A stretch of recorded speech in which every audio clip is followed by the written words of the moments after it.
Guys, आज हम बात करने जा रहे हैं अष्टांग हृदय का पहला अध्याय, सूत्र स्थान का आयुष्कामी अध्याय।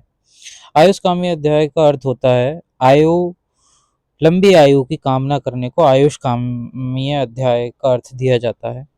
और इसमें वो सब कारण बताए हैं जिन कारणों के को लेकर हम अपनी लंबी आयु कर सकते हैं।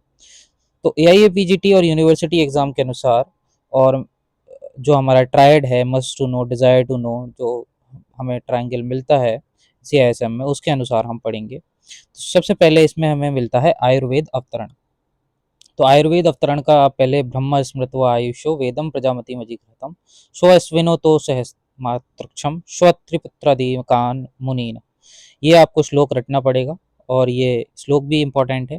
फिर आपको आयुर्वेद अवतरण में आप देखेंगे तो आयुर्वेद अवतरण में आपको दिखेगा सबसे पहले ब्रह्मा जी ने से ज्ञान प्राप्त किया था दक्ष प्रजापति ने, दक्ष प्रजापति के बाद अश्विनी कुमारों ने, अश्विनी कुमारों से देवराज इंद्र ने, और देवराज इंद्र के बाद डिफरेंस आता है अलग अलग आचार्यों में, जैसे चरक, सुश्रुत। चरक में, चरक के अनुसार देवराज इंद्र के बाद भारद्वाज ने ज्ञान अर्जित किया था और उसके बाद आत्रेय ने। बट सुश्रुत के अनुसार देवराज इंद्र के बाद धन्वंतरी ने ज्ञान अर्जित किया था। और अष्टांग हृदय के अनुसार देवराज इंद्र के बाद पुनर्वसु आत्रेय ने करा था। तो ये भी तीनों अलग अलग, या ये पीजीटी में अलग अलग आते हैं, लेकिन आप अगर वैसे लिख रहे हैं तो चरक के हिसाब से सबसे परफेक्ट माना जाता है, तो चरक पे आप कंसंट्रेट करेंगे। इसके बाद आएगा अष्टांग हृदय का स्वरूप। तो अष्टांग हृदय का स्वरूप क्या है भाई, अष्टांग हृदय है क्या, उसके बारे में हम समझेंगे सबसे पहले। तो महर्षि भागवत का कथन है कि इधर उधर बिखरे हुए प्राचीन तंत्रों में से उत्तम भाग को लेकर यह उच्च संग्रह किया गया है। यह अष्टांग संग्रह ग्रंथ ऐसा है जैसा मानव शरीरों में हृदय होता है। ऐसा सौम्य ग्रंथकार ने इसी ग्रंथ के उत्तर स्थान में कहा है, हृदय में हृदय मतेत। मतलब जैसे हमारे अंदर हृदय होता है, ऐसे ही अष्टांग संग्रह का जो हृदय है उसे अष्टांग हृदय बोला गया है। फिर आता है हमारा आयुर्वेद के 8 अंग। तो आयुर्वेद के 8 अंग में जो है आपको काफ़ी कुछ, इसमें 5 मार्क्स का क्वेश्चन भी मिलता है आपको, और इसमें आपको 10 मार्क्स का क्वेश्चन भी मिलता है। तो ये आपका बहुत इंपॉर्टेंट श्लोक है, आपको ये रटना ही पड़ेगा। ठीक है, ये श्लोक काय बाल ग्रह और ध्वांग शल्य जरा दृष्टा वृषान अष्टवांगिनी तस्यायु चिकित्सा येषु संहिता, ये आपका जो 8 अंग का श्लोक है ये आपको रटना पड़ेगा। और ये एआईए पीजीटी का एक इम्पोर्टेंट सवाल है कि आचार्य अरुण दत्त ने दृष्टा का अर्थ, दृष्टा जो है यहाँ पे दृष्टा, पीराकरण सामान्य करते हैं, पीराकरण सामान्य बताया है। बस ये आप अभी रट लीजिए, ये आपको आगे भी मिलेगा, सेकंड ईयर में भी दृष्टा का अर्थ मिलेगा। दृष्टा का मतलब वैसे जितना जो ओल्ड पीपल्स में जो ट्रीटमेंट की जाती है उसे दृष्टा बोलते हैं। ठीक है, सबसे पहले हम देख देख पा रहे हैं इसमें काय चिकित्सा। तो काय चिकित्सा, इसे हम जनरल मेडिसिन भी बोलते हैं, जनरल मेडिसिन भी बोलते हैं, जीएम। इसमें संपूर्ण शरीर को पीड़ित करने वाले आमाशय तथा पकवाशय से उत्पन्न होने वाले ज्वर आदि समस्त रोगों की शांति का उपाय किया जाता है। इसमें प्रधान तंत्र है अग्निवेश तंत्र, भेल संहिता और हरित संहिता।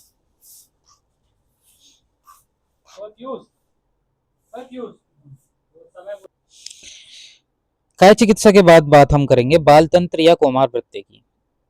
इसमें अगर हम देख पा रहे हैं तो इसमें आपको मिलेगा बालकों के शरीर में परिपूर्ण बल तथा धातुओं आदि का अभाव होने के कारण इस अंग का स्वतंत्र वर्णन किया गया है, क्योंकि इनमें सभी प्रकार की औषधियां भिन्न प्रकार की होती हैं।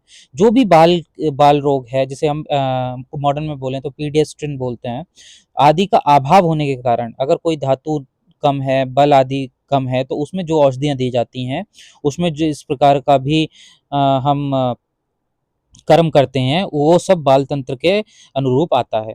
इसका प्राचीन ग्रंथ है कश्यप संहिता। इसका प्राचीन ग्रंथ कौन सा है? कश्यप संहिता। ये आईएपीजीटी के अकॉर्डिंग इंपॉर्टेंट सवाल है। इसके बाद हम बात करेंगे गृह चिकित्सा की। गृह चिकित्सा में ये अगर कहें तो जैसे आयुर्वेद में कहा भी जाता है कि अरे भाई आयुर्वेद में थोड़ा झाड़ फूक करा जाता है, तो ये कुछ उससे रिलेटेड है।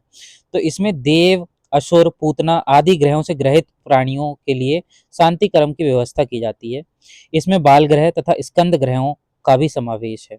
साथ ही इनकी शांति के उपाय भी की भी चर्चा की गई है। ठीक है।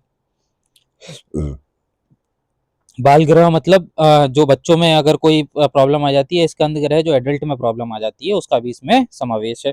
इस विषय का आज कोई प्राचीन तंत्र उपलब्ध नहीं है, इसका कोई प्राचीन तंत्र उपलब्ध नहीं है। ठीक है। और इसमें इतना वो भी नहीं दिया जाता, बट ये है कि जब उपचार करते हैं तो कोई भी क्षार कर्म अग्नि कर्म करने के बाद जो मंत्र बोले जाते हैं वो गृह चिकित्सा के अनुरूप ही आते हैं। फिर आता है हमारा ऊर्ध्वांग चिकित्सा। ऊर्ध्वांग चिकित्सा की अगर हम बात करें तो ऊर्ध्वांग चिकित्सा सीधी बात है ईएनटी मतलब शालक्य तंत्र। तो ऊर्ध जत्रुगत जो भी गर्दन से ऊपर चीजें हैं जैसे आंख मेनली, नाक, कान, मुख आदि में आधारित रोगों की सालका द्वारा मतलब कोई इंस्ट्रूमेंट द्वारा, जैसे कोई भी ऑपरेशनल इंस्ट्रूमेंट हो गया, उसके द्वारा की जाने वाली चिकित्सा ही इस अंग का प्रधान क्षेत्र है। कुछ इंपॉर्टेंट पॉइंट्स है एआईपीजीटी के अनुसार आप देख सकते हैं। सुश्रुत का संपूर्ण कल्प स्थान अगत तंत्र है। जो सुश्रुत का कल्प स्थान है वो पूरा अगत तंत्र है। ठीक है। और अगध तंत्र, अगध तंत्र जो है, अगध तंत्र में जो अगध है वो औषध का पर्याय है, औषध बोलते हैं अगध को। पांचवें नंबर पे हमारा है शल्य तंत्र। उक्त आयुर्वेद में 8 अंगों में से सबसे प्रधान अंग यही माना गया है, सबसे प्रधान अंग सर्जरी को ही माना गया है, क्योंकि सुश्रुत इसके फादर ऑफ सर्जरी बोले जाते हैं आयुर्वेद में भी और मॉडर्न में भी। इसमें शरीर में कोई आघात किसी बाहरी वस्तु गुल्म आदि में को शल्य तंत्रों द्वारा बाहर निकाला जाता है। अगर कोई आहत हो जाए तो उसमें हम कोई सर्जरी करते हैं, जैसे अगर हमारा फ्रैक्चर हो जाता है तो वो जो सर्जरी होती है। कोई भारी वस्तु अगर हमारे अंदर चले जाए, जैसे अगर कोई किसी बच्चे ने कॉइन अगर निकल लिया है तो उसे ऑपरेशनली बाहर निकालना है। गुल्म हो जाए, गुल्म मतलब अगर कोई फोड़ा वगैरह हो जाए तो उसे हम क्या कहते हैं सर्जरी द्वारा सही करते हैं। तो तंत्र, तो वो सब इस शल्य तंत्र के अंदर आता है। तो मूलत शल्य तंत्र में यंत्र, शस्त्र, क्षार, अग्नि के प्रयोगों को निर्देश मिलता है। तो क्षार तंत्र और अग्नि तंत्र किसके अंदर आएंगे? शल्य तंत्र के अंदर। पंचकर्मा किसके अंदर अंतर आएगा? काय चिकित्सा के अंदर। तो ये सब चीजें आपको देखनी पड़ेंगी।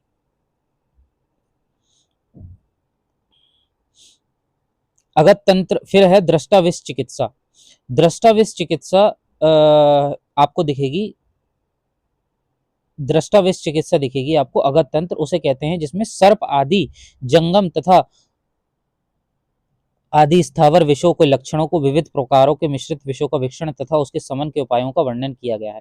सीधी बात है, ये टॉक्सिकोलॉजी होती है अगत तंत्र। इसमें कोई भी सांप वगैरह ने काट लिया, किसी भी कीड़े करकट ने काट लिया, अगर उसमें जो भी हम दवाई देते हैं वो दृष्टाविष चिकित्सा के अंदर आती है, अगत तंत्र के अंतर्गत आती है। मैं आपको एक थोड़ा पॉइंट बताता हूँ, मेरे से थोड़ा गलती हो गई है पीछे। जो मैंने यहाँ पे आपको दृष्टा का अर्थ बताया था, वो आपको दृष्टा का अर्थ मैंने ओल्ड पेशेंट में ट्रीटमेंट बताया था, जबकि ये टॉक्सिकोलॉजी से रिलेटेड वर्ड है, तो यहाँ पे आप करेक्शन थोड़ा कर लीजिएगा। फिर आते हैं हमारे लास्ट टू। तो लास्ट टू में हमें सबसे सेकंड लास्ट देखने को मिलेगा जरा चिकित्सा, जो मैं आपको कह रहा था। उक्त अगत तंत्र के बाद रसायन तंत्र के प्रस्तुतिकरण इस प्रकार है कि जो व्यवस्थापन करता हो, आयु को बढ़ाता हो, मेधा अर्थात धारण शक्ति सभी प्रकार के बलों को बढ़ाता हो, उसे रसायन तंत्र कहते हैं। व्यवस्थापन करता हो, वय स्थापन मतलब वय का स्थापन करना, मतलब जो एक जगह वय का रुक जाना, कहते हैं ना एज रुक सी गई है, क्या खा रहे हो भाई, तुम्हारी एज रुक गई है। तो जो भी हम औषधि देते हैं बूढ़े लोगों को, आयु को बढ़ाता है, मेधा अर्थात धारण शक्ति बुद्धि को भी बढ़ाता है। ये आपने सुने होंगे शंख पुष्पी वगैरह, शंख पुष्पी सुना होगा। ये सब किसके अंतर्गत आते हैं? जरा चिकित्सा के अंदर आते हैं। इसका भी कोई प्राचीन ग्रंथ उपलब्ध नहीं है। Last and but not the least, जिसे हम आजकल बहुत जरूरत भी पड़ रही है, व्रस चिकित्सा। व्रस चिकित्सा सीधी रिलेटेड है सेक्सोलॉजिस्ट से, ठीक है। वाजीकरण तंत्र उसे कहते हैं जो अल्प मात्रा के शुक्र को संतर्पण करता हो, अल्प मात्रा का शुक्र है उसका संतर्पण करता है, उसे बढ़ाता है। क्षीण शुक्र को बढ़ाता है, दूषित शुक्र को शुद्ध करता है और शुक्र के उत्पादन के उपायों को निर्देश करता है। ठीक है, मतलब जो सीधी बात है, जो स्पर्म को बढ़ाएगा, जो अगर ओलिगोस्पर्मिया है, उसमें क्या कहते हैं, अगर आप कोई ऐसी औषधि लेते हैं तो ओलिगोस्पर्मिया से आपका स्पर्म का काउंट बढ़िया हो जाएगा। और जो आपका दूषित शुक्र है, दूषित शुक्र मतलब आपका जो शुक्र है उसमें क्या कहते हैं, या तो मूवमेंट नहीं हो रही है, ठीक है, मूवमेंट को क्या बोलते हैं, एजोस्पर्मिया बोलते हैं। एजोस्पर्मिया में अगर आपके स्पर्म में मूवमेंट नहीं हो रही है तो उसे बोलेंगे दूषित स्पर्म। दूषित स्पर्म को भी ये सही करता है, इसमें जो औषधियाँ होती हैं।